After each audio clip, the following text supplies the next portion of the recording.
Look at that. We just happen to have the Democratic Party of Guam chairman standing by in the KUAM News Zoom room. I love getting the response to the response to the response to the. Tony, are you there? Good morning. Good morning. Morning, morning. How are you, my friend? I'm doing well. I'm on the side of the road. I was driving. I didn't catch everything that was going on. I've been on a couple calls, so I'm probably move my car and get a better. First of all, I got to say I'm digging the butt video. bus. Okay. I'm digging the butt bus here, Tony. Looking good. Hey, we're in campaign mode. Sometimes you don't have time to shave. So I guess is the video okay, by the way? Yeah, it looks good. Is it good? Maybe turn your phone sideways. Turn the phone sideways. Let's do that. Whoa. How's that? Oh, that's much better. There you go. Okay. All right. So I guess we can just start with, did you hear Governor Camacho's response to the release from the Democratic Party? I unfortunately wasn't able to listen in. I was driving. I was on the phone at the same time, so I had my hands free going, and just managed to pull over at the time that we were scheduled. So let me know what he said. He said it was smoke and mirrors, and that the Democratic Party was trying to distract from the record of the incumbent administration. I believe he had also, Senator Ada had said that, Governor Camacho had built a bunch of schools, and then I think the party chair, Juan Carlos, had chipped in and said that during Governor Camacho's term, there was a lot of trying to restore trust in the local government to the federal government. But basically, he, said that he disagreed with the release, obviously. Well, I disagree with him. I mean, that's that's what the campaign's about, and that's what the two campaigns will do, right? Is to put forth their records. I have confidence in the record of the Leon Guerrero Tenorio administration and how they've handled the pandemic, how they have gone about implementing the different federal programs meant to address the effects of the pandemic, which I think has really taken, I think, their agenda off, obviously, by about 2.5 years. That's how long we've been dealing with the pandemic. I think as we try to get back to some normalcy, I think you'll see other things, that will realign with what Governor Leon Guerrero wanted to set out to do to begin with. And even in dealing with the pandemic, we were still able to reduce the deficit, still able to hire more police officers. There's a regular talking point about lowering the BPT, when in actuality, more than 90% of those who have business licenses and filed BPT are only filing at 3%. There's only 5% that really pay the 4%, and that's because Democrats in the former Senator Regine Bisco Lee raised the threshold for small businesses to 250,000, and then in this current legislature, Joe San Augustine raised it to 500,000, which captures 90% of those who are filing BPT. They pay at 3%. There's only 10% of businesses on this island that pay the full 5%.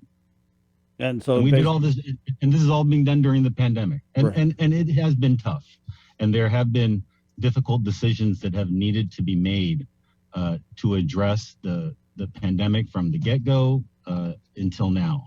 And I can think of no other person that we would rather have at the helm in terms of being a professional than to have a nurse who understands the public health side and the need to be able to take actions to save lives. And those were difficult decisions for the governor and for the lieutenant governor right at the start of the pandemic and throughout the pandemic. And those are difficult decisions. It's been a very trying period for our people. We continue to try and persevere through it, and we try to recover our economy. Tony, I mean, I get what you're saying, that this whole pandemic has thrown the agenda off for the Leon Guerrero Tenorio administration. How would you respond to the criticism that Governor Camacho had about fear being used to divide the people, about masks and the mandates, tearing the island apart? Well, I have regular calls with my DNC, my Democratic National Committee counterparts, and we just had a call just the other day, we're touching up on some other issues.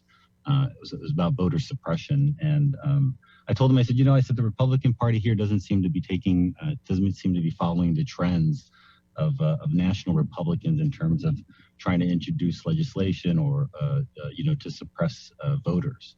And by and large, I think when you think back over the past, I don't know, for me at least, for the past 6-7 months, I try to think of where the Republican trends nationally have shown up locally.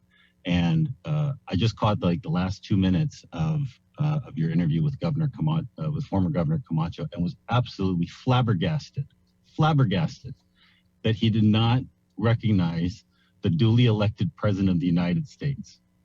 And for me, I just thought, well, that's the Republican talking point. That's the Trump talking point.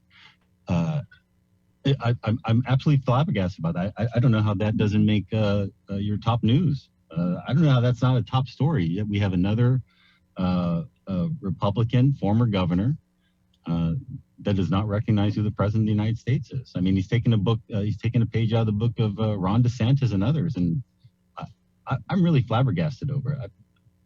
Yeah, I mean, Tony, I'll just tell you, I was walking on the beach last night and ran into a friend, and I was like, hey, I'm going to interview Governor Camacho and Senator Tony Atta tomorrow. And he was like, you should ask Governor Camacho if he thinks President Biden was duly elected. And I was like, well, okay. I mean, I didn't think he was going to say the answer that he said. But for you, Tony, does this kind of signify kind of like a sea change? Because when you talk about these national Republican trends and where they are locally, we haven't seen a lot of these like right-wing conservative talking points that you're referencing in local politics. I want to say until this announcement. I saw it. Yeah, I saw it about 10 minutes ago. Right, that's what I'm saying. Is that in Governor Camacho's announcement, the things he was saying about the masks and the mandates and the fear and the government's using fear to control people. These are all, right-wing talking points. So, again, do you think that this signifies a sea change, that these national Republican trends are landing smack dab right here on Guam? I mean, it would seem to be, right? I mean, logically, it would seem to be. I know that the GOP here on Guam has had a couple of folks from the GOP National Committee come out here and do some training with them. I think they did that maybe like 8-9 months ago, just within the past year. And I think I saw in one of the write-ups of former governor's announcement that they're bringing a lot of Republican resources, to try and get him elected. And clearly, they're not just talking about funding, but they're talking about talking points and kind of this. Very extreme view that really is meant to divide the country. I think the one thing that has been uniting the country has been the push to get vaccinations out, to get people vaxxed, to try and protect the public as much as possible, to lower the hospitalization rate, to lower the death rate. And on that point, I can, from my time in Adelou and our early briefings with FEMA under a Trump administration, the projections of deaths on Guam were absolutely alarming. If the governor did not take action to protect the public, and as difficult as those decisions were made by the governor and accepted by the public, it was all done to save lives. And I put no. I can't think of anyone I would want to trust more than a governor who has a medical background, an emergency room nurse. This woman's career has been about saving lives. And then, to question that, everyone can question the decision, but to try and frame it in a way where decisions being made to protect the public are meant to divide our island is absolutely unacceptable.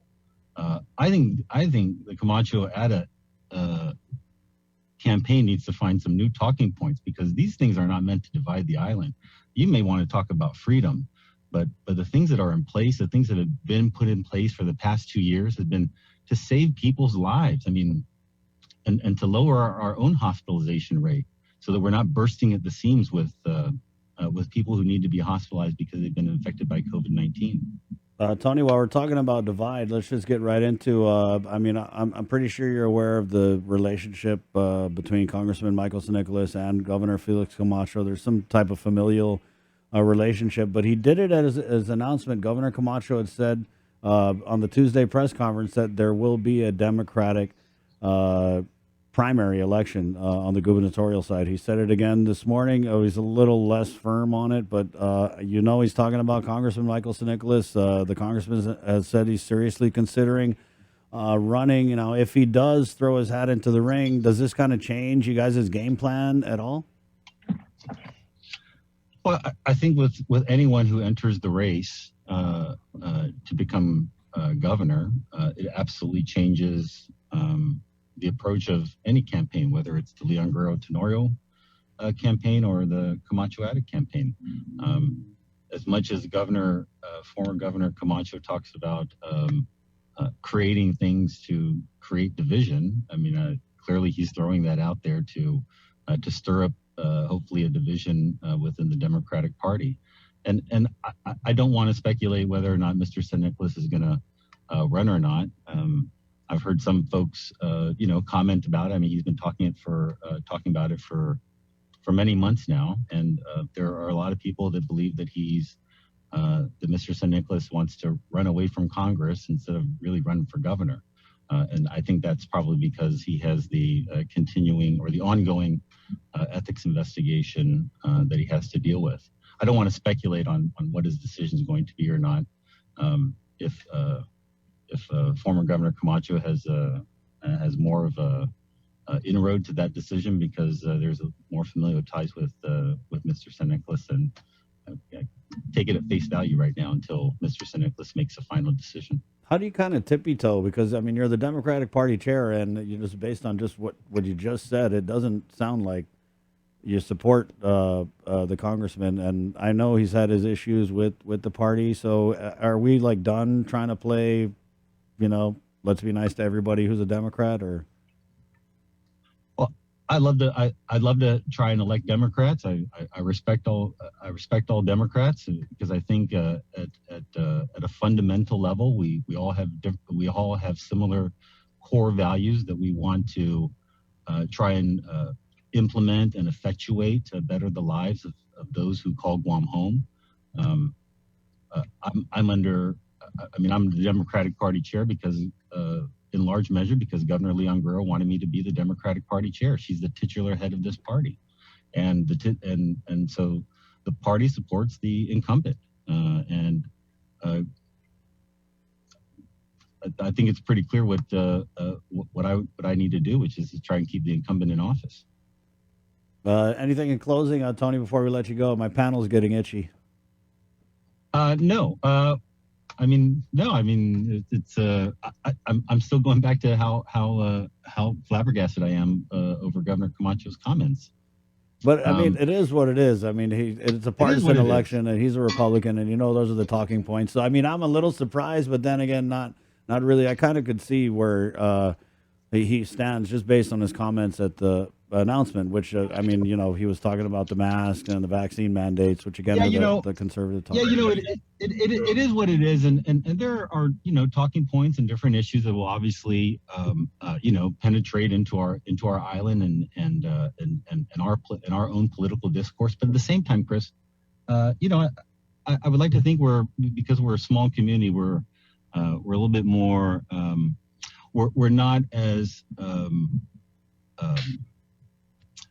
we don't always fall into that of what's happening in the mainland, especially when it's clear that it's such an extreme position to not recognize more than a year into the Joe Biden presidency that Joe Biden is president of the United States, and he was duly elected and he was certified.